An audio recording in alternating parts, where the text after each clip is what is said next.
예능 프로그램 중에 동상이목이라는 프로그램이 있습니다. 겉으로 보기에는 함께 살아가고 있는 부부들이 등장하지만 그들의 삶을 들여다보면 서로 전혀 다른 생각과 기대를 가지고 살아가는 것을 볼 수가 있습니다. 같은 공간에 있고 같은 시간을 보내고 있지만 서로 다른 마음과 방향을 가진 채 살아가고 있습니다. 겉으로는 함께 있는 것 같지만 속으로 전혀 다른 방향을 바라보고 있는 이 모습이 우리의 신앙생활도 마찬가지인 것 같습니다. 우리는 주님을 부르면서 예수님을 따른다고 말하지만 정작 예수님과 같은 시선, 같은 마음, 같은 방향으로 걷고 있는지를 오늘 하루 돌아보시길 바랍니다. 예수님은 순종과 십자가의 길로 우리를 초청하였습니다. 하지만 우리는 때로 형통의 길, 축복의 길, 응답받는 삶에 더 초점을 맞추고 살아갑니다. 예수님을 내 삶으로 맡긴다고 말하면서 주님의 뜻이 아닌 내 뜻을 이루어지길 바라고 있지 않습니까? 그렇게 주님을 이용하려 드는 신앙의 태도는 우리는 쉽게 가지게 되는 것 같습니다.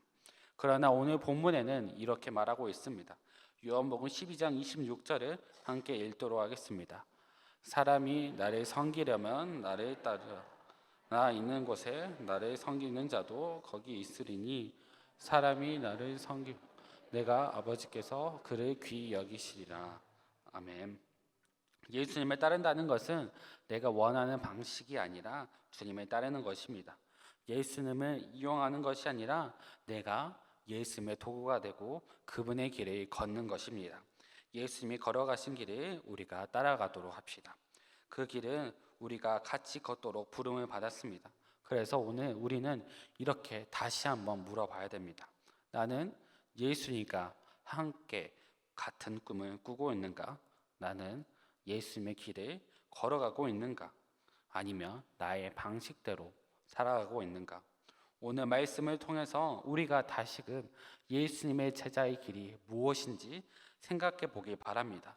예수님이 걸어가신 길을 따라 복음의 빛을 이어받는 자로서 걸어가시길 바랍니다. 함께 말씀을 보도록 하겠습니다. 첫 번째로 인자의 영광은 십자가의 죽음이라고 하였습니다. 예수님께서 앞 절의 말씀에 인자는 영광을 얻을 때가 왔다고 말씀하신 이 구절은 헬라인들이 예수님을 찾아왔을 때 한 말입니다. 그들의 등장은 단지 이방인의 등장으로 끝나지 않습니다. 예수님의 소문이 유대를 넘어서 로마에게까지 퍼져나갔다는 상징적인 사건인 것입니다. 복음이 이제는 유대인들만의 것이 아닌 모든 민족에 전해질 준비가 되어가고 있다는 신호였습니다. 예수님은 이 사건을 통해서 복음의 다음 페이지를 열고 계셨습니다. 곧 예루살렘을 넘어서 사마리아와 땅끝까지 이르러서 하나님의 나라가 확장될 시간이구나라는 것을 정말 이 준비를 하고 계셨던 것입니다. 이 시점에 제자들은 매우 기대에 찼을 것입니다. 예수님은 이미 수많은 이적과 기적으로 유명해졌고 이제는 유대 땅을 넘어서 이방인들까지 예수님이 찾아오고 있구나. 이제 우리가 왕으로 모실 날이 얼마 남지 않았구나. 정말 이제 왕이 되겠구나.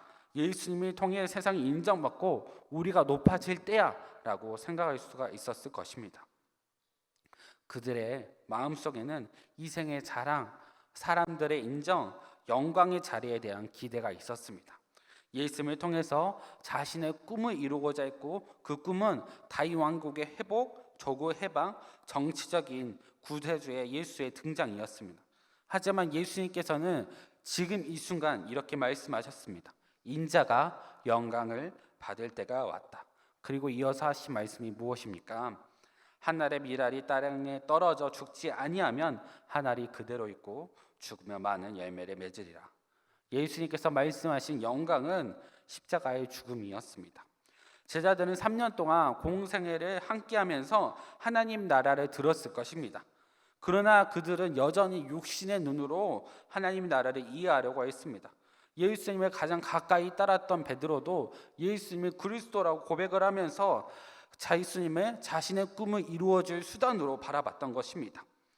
예수님이 자신의 그리스도라는 것, 자신들을 구원해 줄 사람이란 것을 알고는 있었지만 그 구원의 방식이 어떻게 이루어질지는 몰랐던 것입니다.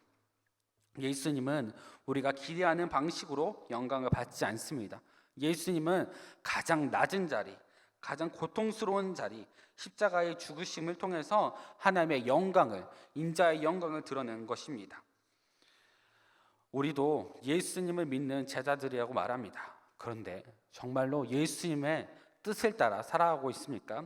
우리의 마음속에는 여전히 세상에서의 인정, 형통의 삶, 축복받는 삶에 초점을 추구하고 있지 않습니까?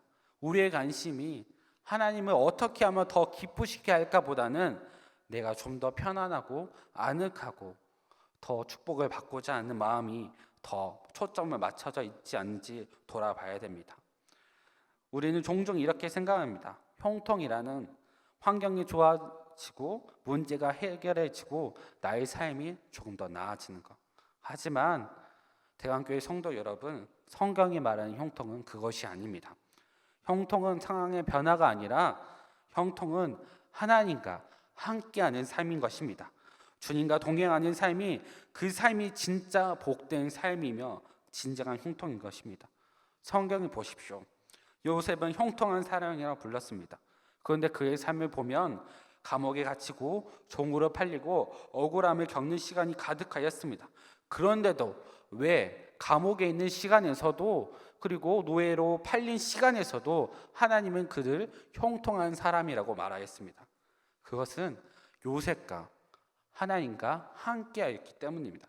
그래서 형통하였습니다. 요셉은 자신의 성공과 욕망을 이루고자 살지 않았습니다. 하나님의 뜻을 이루고자 살았습니다. 그래서 그는 하나님의 사람, 형통한 사람이 될 수 있었던 것입니다. 그런데 우리는 어떻습니까? 우리는 자꾸 물질의 복이 아른아른거립니다. 이 세상의 영광이 눈앞에 보입니다. 사람들의 인정을 더 갈급합니다. 그러한 것이 형통이라고 믿으면서 착각합니다. 높아지고 드러나지고 존경받는 것이 복이라고 생각합니다. 이런 모습은 예수님과 함께하여 다윗의 왕국을 세우자라는 제자들의 모습과 다르지 않습니다. 제자들은 예수님을 통해서 세상의 존귀함을 꿈꿨습니다. 그분의 십자가를 이해하지 못하고 자신의 욕망으로 왕국을 세우고자 한 것입니다. 그러나 대강교회 성도 여러분들, 예수님은 우리의 욕망을 이루고자 오신 분이 아닙니다. 예수님은 우리가 자기를 부인하고 십자가의 길을 하나님의 뜻을 이루는 길로 초대하기 위해서 부르셨습니다. 그리고 진정한 형통은 하나님과 함께하는 길이라고 말해주고 있습니다. 그래서 착각하고 있는 제자들을 향해서 예수님은 그들의 꿈을 깨뜨리십니다. 제자들에게 이제 수많은 사람들이 몰려오고 이제 이방의 땅에서까지 손님이 찾아오는 이 시점에서 이제야말로 주님의 나라가 눈앞에 왔구나 하는 시점에서 예수님께서는 이제 십자가의 길을 말하십니다. 요한복음 12장 24절을 함께 읽도록 하겠습니다. 내가 진실로 진실로 너에게 이르노니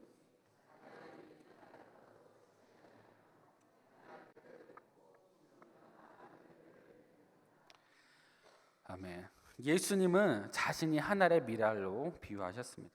자신의 죽음으로 많은 사람들이 살게 될 것을 알고 계셨기 때문입니다. 이는 단순한 비유가 아니라 하나님의 구속의 계획을 말해주기 위하고자 예수님은 말하셨습니다. 만약 예수님께서 세상이 기대하는 방식으로 영광을 얻고자 하셨다면 마귀의 시험에 그 절벽에서 뛰어내려서 사람들의 환호를 받았을 것입니다. 천사의 아들이라 칭송을 받으면서 이 땅을 정복하며 나갔을 것입니다. 굳이 작고 냄새나는 곳에서 태어나실 필요가 없었습니다. 하지만 예수님께서는 인정받는 것, 칭찬받는 것, 성공받는 것에 마음에 두지 않았습니다. 그분의 시선은 철저하게 하나님의 뜻을 이루고자 구원받아야 할 영혼들에게 있었습니다.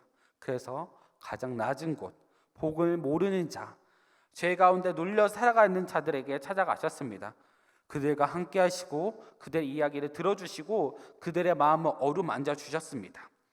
예수님은 사람이 몰리는 곳을 자랑처럼 여기지 않으시고 오히려 조용히 산으로 둘러 물러나시면서 하나님의 말씀을 전하셨고 천국이 가까이 왔다라고 말씀하셨습니다. 이것이 바로 예수님의 길인 것입니다. 인자가 영광을 드러내는 방식인 것입니다. 그분은 하나님의 영광을 드러내기 위해서 왕의 면류관이 아니라 가시 면류관을 쓰신 분인 것입니다. 그분의 승리는 군대로 이루는 승리가 아니라 십자가에 의해서 죽음으로 승리를 드러내신 것입니다. 그래서 예수님을 자신을 가리켜 하늘의 밀이라고 하였습니다. 하늘의 밀이 땅에 떨어져 죽지 아니하면 그대로 있고 죽으면 많은 열매를 맺느니라 라고 말하셨습니다. 그런데 여러분, 실제로 씨앗이 땅에 떨어지면 완전히 죽는 것이 아닙니다. 씨앗은 자기 안에 생명을 유지하고 정말 생명이 살아있고 기존에 있던 형태, 껍질도 깨어지고 저장 물질이 완전히 해체되어야 새로운 새싹을 피울 수가 있는 것입니다. 그래서 씨앗은 정말 죽음이 아니라 소멸이 아니라 자기의 변형이고 희생이고 자기의 포기에 가깝습니다. 그래서 예수님은 자기의 생명을 내어줌으로써 많은 생명을 낳는 변화를 이끄시고 희생의 길을 걸으셨던 것입니다. 그래서 우리에게 이렇게 말씀하십니다. 너희도 나를 따르라. 너희도 하늘의 밀알이 되어라. 우리도 마찬가지입니다. 정말 나의 자아가, 나의 계획과 나의 고집이, 나의 꿈이 깨어지지 않는다면 우리는 열매를 맺을 수가 없습니다. 하나님 우리의 외형을 바꾸시는 것이 아니라 내면의 본질적인 변화를 원하십니다. 예수를 믿는다는 것은 나의 자아가 깨지고 하나님의 뜻이 내 삶을 이끌어가는 구조로 바꾸는 것입니다. 그런데 많은 사람들은 오늘날 예수님의 십자가의 길보다 예수님께서 주신 축복에 초점을 맞추며 살아갑니다. 예수님을 축복의 수단, 소원의 성취로 여기고 있지 않습니까? 예수님을 내 뜻에 이루고자 하는 이기적인 신앙으로 변질이 되어버렸습니다. 이러한 모습은 하늘의 밀이 떨어져서 변화되지 않는 모습을 말합니다. 자신은 끝까지 붙잡고 변하지 않는 모습을 말하는 것입니다. 사랑하는 대강 성도 여러분들, 예수님을 만나게 되면 우리가 땅에 떨어져서 씨앗처럼 충격을 받아야 됩니다. 그 충격을 통해서 나의 실존을 발견해야 됩니다. 아, 나는 죄인이다. 나는 죄인이구나. 참으로도 이기적이구나. 나는 하나님의 뜻을 세우기보다는 내 환경, 내 편안함, 내 바람에만 몰두하고 있구나 라고 하면서 돌이켜봐야 됩니다. 이 고백이 내 안에서 나와야 됩니다. 그래야 비로소 싹을 틔울 준비가 되는 씨앗이 되는 것입니다. 예수님의 말씀으로 나의 자아가 깨어지고 성령의 힘으로 다시 살아나야 됩니다. 이것이 진짜 거듭남, 진짜 제자의 시작인 것입니다. 이것이 결코 쉬운 일이 아닙니다. 자아 깨는 일은 아픔입니다. 그 무엇보다 내 안에 예수님보다 크고 내 안에 있는 것이 예수님보다 크고 우상처럼 자리 잡고 있는 것을 정직하게 마주하는 것은 정말로 고통스럽습니다. 하지만 진심으로 하나님, 내가 만나고자 합니다. 나를 만나 주시옵소서. 나를 깨닫게 하여 주옵소서. 나의 실존을 알게 하여 주옵소서. 나는 죄인입니다. 하나님 앞에 변하고자 합니다 라는 결단이 있지 않고서는 우리는 하늘의 밀로서 변화되지 않는 씨앗으로 썩어져 갈 것입니다. 썩어져 가는 것이 아니라 생명을 틔우지 않겠습니까? 내 자아를 깨트리고 변화되어서 내 뜻보다는 하나님의 뜻을 이루고자 하는 사람이 되어야 됩니다. 정말 하나님께 매달리면서 주님께 나아가시길 바라겠습니다. 이 길 끝에는 열매가 있습니다. 이 길 끝에는 진짜 생명이 있습니다. 이 길 끝에는 하나님의 영광이 있습니다. 예수님께서는 하늘의 밀알이 땅에 떨어져 죽는다는 말씀하신 이유는 자신이 십자가의 죽음을 예고하신 것입니다. 예수님은 모든 것을 희생하셨습니다. 하늘의 영광을 내려놓으시고 이 땅에 오셔서 우리와 같은 육체를 입었습니다. 세상의 어느 신이 정말 이 땅에 내려와서 정말 십자가에 매달리십니까? 우리를 위해서 죽으십니까? 신들은 그러지 않습니다. 세상의 신들은 그러지 않지만 우리 하나님 아들 예수님만이 아무런 죄가 없었지만 우리를 구원하기 위해서 자신을 희생하셨습니다. 그리고 우리가 자유함을 얻게 된 것입니다. 인자가 영광을 받을 때가 왔도다. 그 영광은 세상의 기준으로 보면 치욕입니다. 굴욕이고 실패처럼 보입니다. 십자가는 가장 낮은 자리이고 가장 고통스러운 자리입니다. 그 누가 못의 손에 박히겠습니까? 하지만 예수님의 십자가에 매달리심으로 천국의 문이 열렸습니다. 생명이 시작이 되었습니다. 그래서 우리에게 주어진 질문은 이것입니다. 나는 아직도 땅에 떨어져서 변하지 않는 미랄인가? 나는 여전히 나의 자아가 예수님보다 크고 나의 고집대로 살아가는가? 예수님을 만난 사람은 반드시 변화해야 됩니다. 예수님을 진정으로 만나면 삶의 방향이 달라지고 가치가 달라지고 존재가 바뀝니다. 나는 정말로 변화가 되었는가? 나는 땅에 떨어져서 나의 실존을 깨닫고 나의 죄된 모습을 깨닫고 예수님의 생명으로 싹을 틔우고 변화되기 위해서 발버둥을 치고 있는가? 혹시 예전에 예습관이 나와서 죄인의 방식으로 다시 돌아가고 있지 않는가? 이 시간 하나님 앞에 나아가서 기도해야 되는 것입니다. 예수님의 사랑이 나를 변화할 수 있도록 말씀과 기도로 나의 자아가 깨트려지고 새로운 생명으로 자라게 하여 주시옵소서 라고 기도를 해야 됩니다. 하늘의 미랄처럼 나의 자아가 땅에 떨어져 깨질 때 그곳에 생명의 역사가 시작됩니다. 그 역사가 여러분의 역사가 되었으면 좋겠습니다. 두 번째로 예수님을 따른다는 것은 자기를 부인하고 따르는 삶을 의미합니다. 요한복음 12장 25절을 읽도록 하겠습니다. 자기의 생명을 사랑하는 자는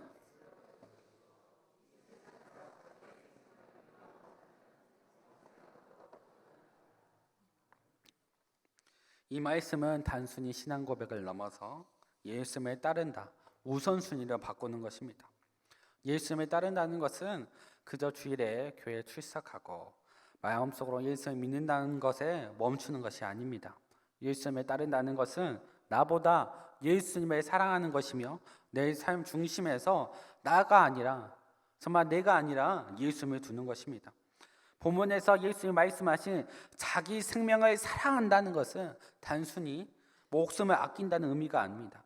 여기서 말하는 자기 생명은 내 방식, 내 고집, 내 습관, 내 자아, 내가 붙들고 있는 편안함, 익숙함을 의미합니다. 예수님을 믿는다는 것은 이 모든 것을 내려놓고 예수님 앞에 주도권을 드리는 것입니다. 예수님 말하셨습니다. 사람이 나를 섬기려면 나를 따르라. 나 있는 곳에 나를 섬기는 자도 거기 있으리니 사람이 나를 섬기면 내 아버지께서 그를 귀히 여기시리라. 아멘. 그분을 섬기고자 한다면 그저 헌신하는 마음을 갖는 것이 아니라 내가 예수님이 걸어가신 그 길을 함께 걸어가야 한다는 것입니다. 예수님이 걸으신 길이 십자가의 길이고 나를 부인하는 길이고 하나님의 뜻을 이루는 길입니다. 우리는 우리 자신을 돌아봐야 됩니다. 정말로 예수님의 길을 따르고 있는가?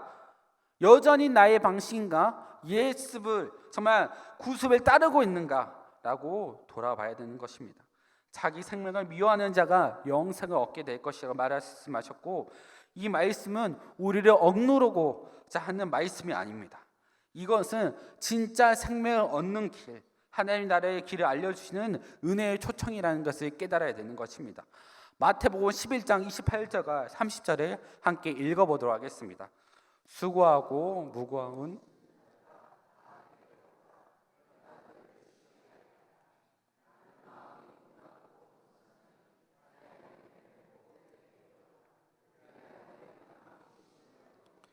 이는 내 멍에는 쉽고 내 짐은 가벼움이라 하시니라. 아멘. 예수님께서 수고하고 무거운 짐진 자들아 다 내게로 오라 말씀하셨습니다. 예수님은 단순히 지친 자들에게 안식처를 제공하겠다 이 말씀이 아닌 것입니다. 자기의 짐을 내려놓고 예수의 멍에를 매는 삶, 예수를 따르는 삶을 따라가는 것입니다. 예수를 믿는다는 것은 오히려 어려운 길일 수 있습니다. 참된 평안을 얻기 위해서 우리는 좀 더 힘든 길, 좁은 길을 걸어야 됩니다. 예수님께서 그냥 나에게 와서 쉬어라가 아닙니다. 내 멍에를 메고 내게 배우라, 내 삶을 따르라, 내 삶의 방식을 따르라고 하십니다. 이 말씀은 우리에게 이렇게 말하고 있습니다. 너는 너의 자아를 내어놔라, 너의 방식을 내려놔라, 너의 욕심을 내려놔라, 너의 뜻을 내려놓고 이제 예수님의 방식, 나의 방식으로 따라가라. 예수의 멍에는 그분의 뜻을 순종하며 살아가는 제자의 삶의 상징인 것입니다.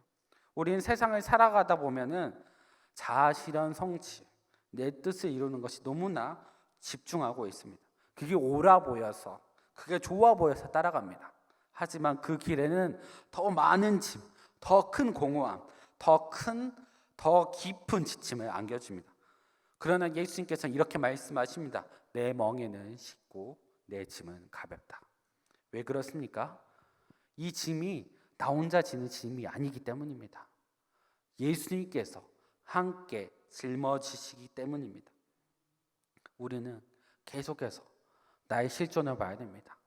나는 예수님의 멍에를, 예수님의 삶의 방식을 따라가고 있는가? 아직도 내 자아가, 내 욕심이 나를 붙들고 있지 않은가? 라면서 기도해야 됩니다. 예수님은 오늘도 이렇게 부르십니다. 내 멍에를 내게 배우라. 그리하면 너희의 마음의 힘을 얻으리라. 그렇다고 해서 신앙생활이 무조건 괴롭거나 힘든 것, 나 자신이 힘들게 해야 된다는 뜻은 아닙니다. 예수님을 따른다는 것은 수도승처럼 세상을 단절하며 살아가는 것이 아닙니다. 하나님은 우리를 억누르는 분이 아니라 생명과 평안의 길로 인도하는 분이라는 것을 알아야 됩니다. 그래서 우리는 내 자아를 내려놓고 욕심을 내려놓고 기도할 때, 그분의 뜻을 위해서 기도할 때 하나님께서는 이렇게 말씀해 주십니다. 너희는 먼저 그의 나라와 그의 의를 구하라. 그리하면 이 모든 것은 너희에게 더하시리라. 마태복음 6장 33절에 이렇게 말씀하십니다. 하나님은 우리의 기도가 정말 나 자기 중심의 강구에서 하나님의 뜻을 구하는 기도로 변화가 될 때 그날 필요한 일용할 양식을 주시겠다고 하십니다. 하루를 살아갈 수 있는 힘, 감당할 수 있는 은혜, 기뻐할 수 있는 감사가 하나님의 손 안에서 공급이 되어진다는 것입니다. 하나님은 저들의 백합화도 입히시고 하늘에 나는 새도 입히십니다. 그러나 하나님께서 우리의 필요를 모르지 않습니다. 외면하지 않습니다. 그렇기에 우리는 내가 가진 것이 작다고 낙심해서는 안 됩니다. 내 상황이 어렵다고 하나님이 나를 돌보지 않는다고 생각하지 마시기 바랍니다. 하나님의 뜻을 이루기 위해서 기도하는 자는 하나님의 손길이 함께합니다. 그분이 동의하는 삶이 형통한 삶이고 그분 뜻 안에 살아가는 삶이 복된 길이고 참된 삶인 것입니다. 그렇다면 우리는 계속해서 물어야 됩니다. 나는 지금 무엇을 내려놓지 못하고 있는가? 내가 주님보다 더 사랑하는 것은 무엇인가? 복음을 위해서 무엇을 포기해야 되는가? 여전히 붙들고 있다면 무엇인가? 정말 예수님을 따르기 위해서, 내 삶을 바뀌기 위해서 나의 자아가 깨지고 예수의 성품을 담아가고 욕심이 내려지고 예수님의 뜻을 내 삶으로 이끌어가는 삶을 살아가야 되는 것입니다. 내가 먼저 내려야 되는 것입니다. 나의 짐을 내려놓고 옛 습관을 내려놓고 나의 자존심도 내려놓고 나의 편안함도 내려놓고 나의 계획도 내려놓고 이럴 때 모든 것을 내려놨을 때 주님께서 비로소 일하시기 시작할 것입니다. 이 시간 기도로 결단하시기 바랍니다. 하나님, 저는 아직도 놓지 못하겠어요. 이 정도는 괜찮지 않아요? 이 정도는. 하나님, 이 정도도 바라십니다. 그 정도도 내려놓고 다 내려놓고 예수님의 멍에를 매시기 바랍니다. 그리고 예수님, 저도 십자가의 길에 걸어가고 싶습니다. 라고 고백하시기 바랍니다. 계속해서 말을 하지만 예수님에 따르는 삶이 복과 인정을 받는 길이 아닙니다. 하나님이 나를 이루기 위해 나를 부인하고 뼈아픈 길입니다. 오늘 여러분이 먼저 내려놓을 것을 정하시고 기도 가운데 주님 앞에 엎드리시기 바랍니다. 하나님은 헛되이 받지 않습니다. 그것을 그 내려놓음에 생명의 열매가 맺게 될 것입니다. 그리고 세 번째로 우리는 빛의 자녀로서 복음을 전하는 사람이 되어야 됩니다. 예수님께서는 이렇게 말씀하셨습니다. 요한복음 12장 32절에 내가 땅에서 들리면 모든 사람을 내게로 이끌겠노라 하시니. 아멘. 여기서 들린다는 것은 예수님께서 십자가에 들린다는 사건을 말합니다. 예수님의 십자가는 유대인만을 위해서 희생하셨지 않으셨습니다. 그 십자가는 모든 민족, 모든 사람을 위해서 복음의 문을 여는 사건이었습니다. 예수님도 고통스러웠습니다. 그러나 예수님이 이렇게 말씀하셨습니다. 내가 이 일을 면하고자 이 때를 피하랴. 오히려 나는 이 일을 위해 왔노라. 아버지여, 아버지의 이름이 영광스럽게 하옵소서. 예수님은 자신의 괴로움을 넘어 하나님의 뜻을 이루고자 아버지의 이름을 영광스럽게 하고자 십자가의 길을 끝까지 걸어가셨습니다. 그리고 예수님께서 이어서 말씀하셨습니다. 요한복음 12장 35절과 36절에 함께 읽도록 하겠습니다. 아직 잠시 동안 빛이 너희 중에 있으니 빛이 있을 동안에 다녀 어둠에 붙잡히지 않게 하라. 어둠에 다니는 자는 그 가는 곳을 알지 못하느니라. 너희에게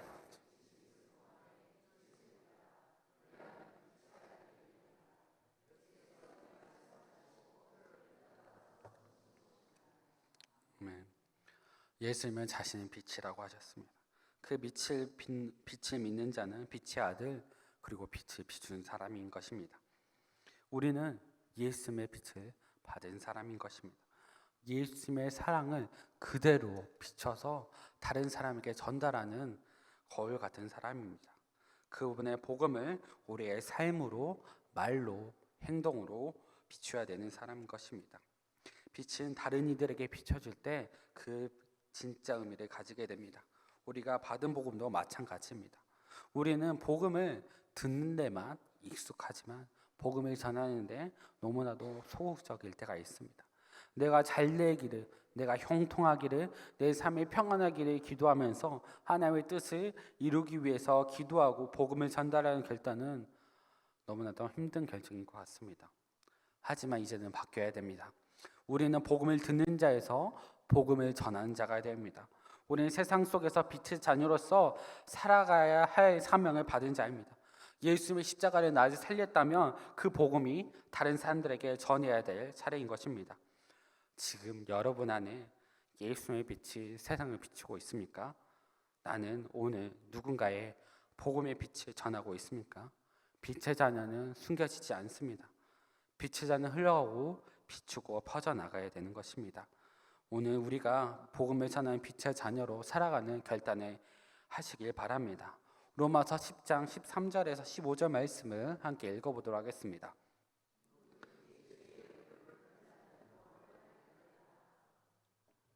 그런즉 그들이 믿지 아니하는 일을 어찌 부르리요? 듣지도 못하는 일을 어찌 믿으리요? 전파하는 자가 없이 어찌 들으리요? 보내심을 받지 아니하였으면 어찌 전파하리요?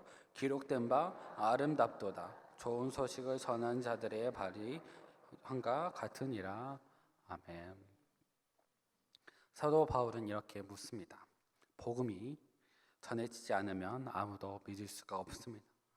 복음이 들려지지 않는 곳에 누구도 구원을 받을 수가 없습니다. 산속 깊은 곳에 어둠 속에 불빛 없이 살아가는 것처럼 복음 없는 인생은 어둠 속에 길을 잃고 방황하게 될 것입니다. 그렇다면 묻겠습니다, 여러분. 복음을 전해야 되는 사람은 누구입니까? 목사입니까? 선교사입니까? 아닙니다. 복음을 들은 우리 모두가 복음을 전해야 됩니다. 하나님의 빛을 받은 자, 하나님의 자녀로 부름받은 자는 바로 우리라는 것입니다.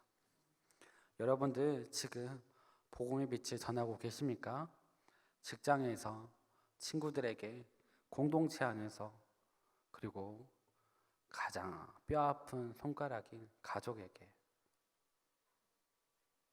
예수님의 복음이 여러분을 통해 드러나시기 바랍니다. 복음을 두고 세상을 걸어가야 됩니다.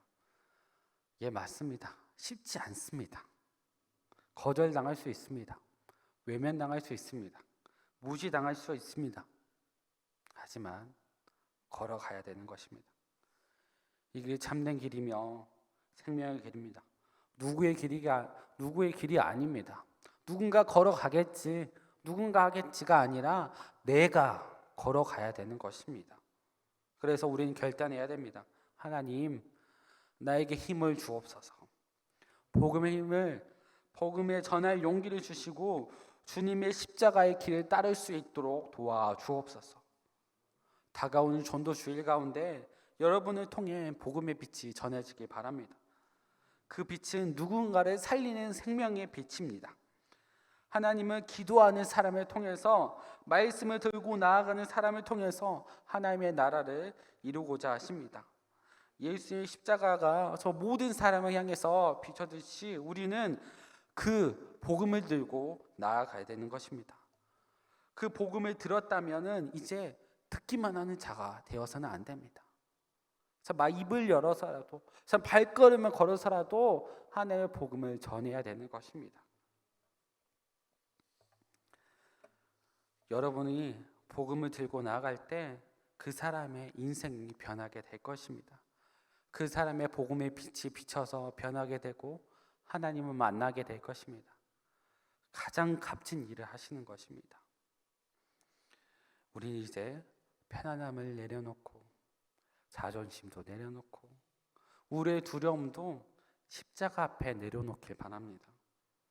예수님의 십자가의 길을 따른다는 것은 모든 것을 내려놓고 주님의 멍에를 메고 복음을 들고 나아가는 삶을 의미하는 것입니다. 그럴 때 여러분들이 살릴 것입니다. 그 생명의 역사를 두 눈으로 보게 될 것입니다. 그 길이 고되고 정말 무시당하고 힘들지라도 가야 되는 것입니다. 예수님께서는 십자가의 길을 그렇게 걸어가셨습니다. 이 시간 복음을 위한 미랄로 헌신하게 해달라고 기도합시다. 예수님의 길을 따르기를 결단하는 기도를 함께 올려드리길 바라겠습니다.